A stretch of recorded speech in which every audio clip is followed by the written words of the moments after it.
Okay, so as we saw at the end of the last lecture, Polemarchus is sort of tied in knots or pulled in all sorts of different directions by Socrates. He's frustrated. Finally, Socrates says, so then, according to your argument, justice is an art of stealing for the benefit of friends and the harm of enemies, to be sure, kind of sarcastically, surely you would use that art only for good purposes. Polemarchus gets frustrated. He says, no, the argument is bad, but he goes back to his original point. He says, I still say that justice is helping friends and harming enemies. So Socrates kind of begins again and says, okay, are one's friends the people who seem to be good, or the people who definitely are good? And Polemarchus says, well, it's likely that the people one thinks are good, as he puts it, one loves, the people one thinks are bad, one hates.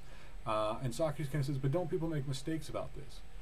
Not just in the sense that don't we maybe mistake somebody as a friend and then they do something to betray us and we think, well, now that they're not a good friend or anything. But even more, don't we sometimes make mistakes about whether people are good or bad? Maybe we continue to be fond of somebody as a friend, but we start to realize they're really not a very good person. They haven't done anything to me, but I can see there are real flaws here, real problems here that I didn't think were there at first. And likewise with an enemy. You might start by thinking somebody is bad, and therefore regard them as an enemy, regard them as a bad person, even as someone who should be harmed in some sense, at least if you follow Polemarchus.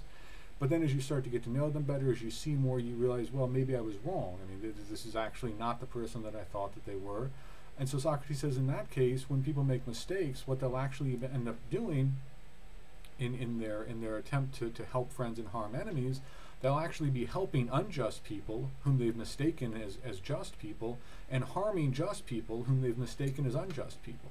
So he says, for everyone who makes mistakes, if justice is if justice is helping friends and harming enemies, then for everyone who makes mistakes, at some point or another, justice will involve harming the just and helping the unjust.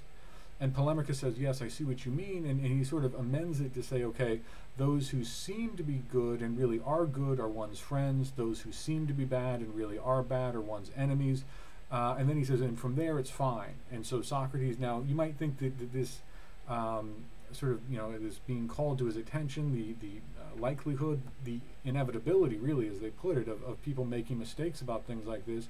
You may think that might make him a little bit more circumspect or hesitant, especially about harming people, but it doesn't. He goes back, and Polemarchus goes back and continues to say, justice is helping friends and harming enemies. You just need to make sure that your friends are really good and your enemies are really bad. So Socrates says, well, is it the part of the just man to harm anyone? And Polemarchus says, well, yeah, that's what we've been saying, right? Justice is largely about harming enemies. He says, of course, bad men, enemies ought to be harmed. And Socrates basically, here Socrates doesn't just find problems with what Polemarchus says, doesn't just critique it or question it. He sort of advances a fairly positive view of his own. And he basically says, and this positive view is basically that justice doesn't involve harming anybody. And there are sort of two different versions, two different sort of emphases for this argument. On the one hand, he says, is justice not human virtue? And as the note explains, the virtue in this ancient Greek sense means kind of the specific excellence of a thing. So a human being has a virtue, but dogs and horses also have a virtue. Socrates says, well, sort of by definition, when you harm somebody, don't you make them worse with regard to virtue, to the specific excellence of a thing. If you harm a horse, don't you make it a worse horse? Isn't that what it means to harm it? If you harm a human being, don't you make it a worse human being? And when you say a worse human being, don't you mean you're making it worse with regard to human virtue? And Polemarchus agrees. Similarly, Socrates says when you harm a human being, you're making the human being worse, you're making them more bad. And Socrates says, well, justice is good, so can something good make somebody bad? Can justice, which is good, make somebody else bad? Can justice ever harm somebody, almost as a matter of definition? But again, if you go back to the idea about virtue, you can sort of use an example of a dog. If a dog is beaten and harmed in that way and made a worse, a more vicious dog, a more angry dog, a dog that is more prone to attack people, Socrates is saying, has it been made better or worse? Well, clearly it's been harmed, it's been made worse, it's a more violent, more vicious dog. And Socrates says, it's the same thing with human beings. If you harm them, don't you make them worse as human beings? And is that what justice is, actually making people more vicious? Making them worse, making them more unjust. Isn't that what it would mean to harm somebody, to make them a worse person? And Polemarchus agrees, and Socrates says, but is that what justice is? Does it involve harming anybody? And Polemarchus agrees that it doesn't. He says, well, no, now that I think about it, it doesn't actually involve that.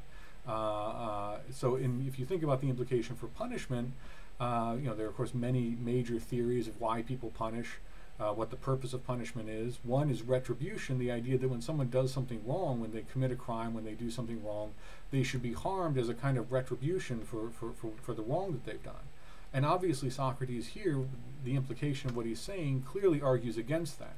Not just in the sense that it doesn't make sense. One of his famous phrases, virtue is knowledge, so no one does bad willingly. When somebody does something wrong, it's only because they don't know any better, and therefore they should be educated, not punished.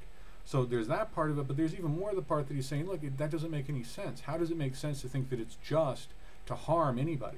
It would be just to rehabilitate them, maybe. It would, that would clear. It's easy to see how that would be just, to make them better, to improve them in some way. But harming them, making them worse, making them in some way more unjust, how does that even make sense? How does the idea of retribution, of punishment, as aiming at harming somebody, how can that even make sense? How can that even be reconciled to a view of of punishment as involving justice and therefore the human good and human virtue? So the implications for punishment here are clear. He's kind of, obviously he would be in favor of something like punishment understood as aiming at rehabilitation, but he seems to be rejecting any notion of punishment as focused on retribution, and again, just rejecting it as sort of incoherent, as something that just doesn't make sense. How can harming somebody actually be just? How can harming somebody and making them worse actually involve justice, which is good, which is human virtue? Now, in practice, of course, maybe not everybody can be educated, maybe not everybody can be rehabilitated. So again, another idea, like some of the earlier criticisms of conventional justice, what this would actually mean in practice is somewhat unclear. But in theory, again, the implication seems to be that punishment understood as retribution can't really be just, because if you're actually aiming at harming somebody because you think that they're bad and they should be harmed, Socrates says, how can that ever be just? How can that ever go along with the conception of justice as human virtue or the human good? And so this is sort of where they leave off. Polemarchus comes around and agrees with him, and again, Socrates kind of advances something positive here, and Polemarchus kind of comes around and agrees with him. And shortly after that, as they're kind of beginning, okay, so what else should we say that justice is? That's where they're interrupted by Thrasymachus.